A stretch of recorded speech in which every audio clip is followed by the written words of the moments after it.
ሰላም ሰላም እንዴት ናችሁ? ሰላም ናችሁ? ዛሬ አብረን ቆንጆ ቅቅል እንሰራለን። አብራችሁን ቆዩ። የምንሰራው የበግ ቅቅል ነው። በመጀመሪያ ስጋውን በደንብ አድርገን እንደምንፈልገው መስራት እንደሚመቸን አድርገን እንቆራርጣለን።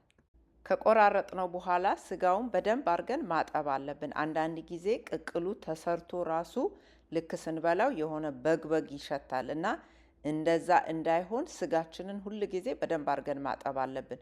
ስለዚህ እዚህ ጋር እንደምታዩት በሎሚ አድርጌ በደንብ አድርጌ ስጋውን አጥበዋለሁ። አሁን ስታጥቡት እላዩ ላይ ያለ ደምም ሌላ ነገርም ካለ እንዲሁ ይወጣል። በዛውም ደግሞ ስትቆራርጡት በደንብ አንስታችሁ የቀረ ነገር ልፋጭ ምናምን ካለ በደንብ ስጋውን ጽድት ማድረግ መቻል አለባችሁ። ቅቅል ለመስራት የስጋው መጽዳት በጣም ወሳኝ ነው። ስጋውን ካጠብኩ በኋላ እዚህ ጋር እንደምታዩት በድስት ጥጄ ድስቱ ላይ በጣም ትንሽ ዘይት፣ ምክንያቱም ቅቤ ስለምንጨምርበት በጣም ትንሽ ዘይት አድርጌ ከዛ አንድ ራስ ሽንኩርት አድርጌ ሽንኩርቱን ገልበጥ አረኩ። ሽንኩርት በኋላ ላይም እንጨምራለን። ብዙ ጊዜ እንደውም ቅቅል ሲሰራ በመጀመሪያ ተጥዶ በስሎ ቆይቶ ሽንኩርት ቃሪያ የሚጨመረው ወደ በኋላ ነው። ግን በደንብ እንዲያወፍርልን አብሮም እንዲበስል በዛ ላይ ደግሞ ከስጋው ጋር አብሮ ሲቁላላ በጣም ቆንጆ ስለሆነ የተወሰነውን ግማሹን ሽንኩርት በመጀመሪያ እናደርግና እንደዚህ ገልበጥ እናደርጋለን። ሽንኩርታችንን ገልበጥ ካደረግን በኋላ እርድ፣ ነጭ ሽንኩርት እና ዝንጅብል አብሮ የተከተፈ እንጨምራለን። ሽንኩርቱን፣ ዘይቱን፣ ነጭ ሽንኩርቱን፣ እርዱን አንድ ላይ ገልበጥ ካደረግን በኋላ ደግሞ ስጋውን አምጥተን ያጠብነውን እንጨምራለን። እንዳልኳችሁ ሽንኩርቱ መብሰል የለበትም፣ እንዲሁ ጋል እንዲልልን ብቻ ነው ለጣዕሙ። ይኸውና እዚህ ጋር እንደምታዩት ስጋውን በደንብ አጥበነዋል። እንጨምርና ከሽንኩርቱ ጋራ ትንሽ ጠበስ እናደርገዋለን። ስጋውን እንደዚህ ከሽንኩርቱ ጋራ ስንጠብሰው በጣም አሪፍ ይሆንልናል። ጣዕሙ በጣም ቆንጆ ይሆናል።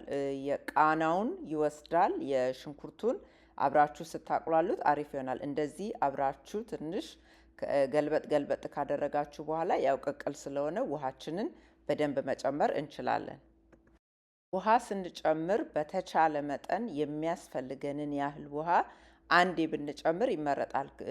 የተወሰነ ከበሰለ በኋላ እንደገና ውሃ ሲያንሰው ከላይ ውሃ ስንጨምር ትንሽ ውሃ ወደ ማለት ወይም ደግሞ በደንብ ላይቀላቀል ላይዋሃድ ይችላል። ስለዚህ ሁሉም ጣዕም እንዲኖረው ቆንጆ ቅቅል እንዲሆንልን ውሃ ስንጨምር የሚበቃንን ያህል ውሃ አንዴ መጨመር አለብን። ግን ምንድነው ደግሞ ታሳቢ ማድረግ ያለብን ተንተክትኮ ውሃው ብዙ ይቀንሳል። ስለዚህ ያንን ታሳቢ አድርጋችሁ ውሃ ስትጨምሩ በተቻለ መጠን አንደኛችንን ለመጨመር መሞከር አለብን። በደንብ ከተንተከተከ በኋላ በደንብ ቆንጆ ሆኖ ሲበስል ጨው ትቀምሱና ከዛ ደግሞ ቅድም እንዳልኳችሁ ሽንኩርት መጀመሪያ ላይም እንጨምራለን፣ በኋላ ላይም እንጨምራለን። የቀረውን ሽንኩርት ደግሞ እንደዚሁ ጎረድ አድርገን ቃሪያ አድርገን እንጨምራለን። ሽንኩርት አሁን መጨመራችን ቆንጆ ነው የሚያደርገው፣ ምንም ችግር የለም። ካለበለዚያ ደግሞ ከላይ ማድረግ ትችላላችሁ። ቅቅል ላይ ያው ብዙ ጊዜ በኋላ ላይ ስለሚደረግ መጀመሪያ የጨመርነው አብሮ በስሎ ቅቅላችን ትንሽ ወፈር እንዲል ይጠቅመናል። እዚህ ጋር ደግሞ ለጣዕሙም አሪፍ ስለሆነ ቃሪያም እንደ ፍላጎታችሁ አድርጋችሁ ትጨምሩና ቂቤ ጨምረን እናወጣለን። ካለበለዚያ ደግሞ ቂቤ ልክ ስታቀርቡ በእያንዳንዱ ጊዜ ስትመገቡ መጨመር ይቻላል። እንግዲህ ይሄን የመሰለ ቅቅል ሰርተናል። በጣም ቆንጆ ነው። እንደ ፍላጎታችሁ በእንጀራም በዳቦ መመገብ እንችላለን። ድሮ መረቅ ይጠጣል። መረቁንም የሚፈልግ ሰው እንደዚህ አድርጎ መጠጣት ይችላል። በጣም ቆንጆ ነው።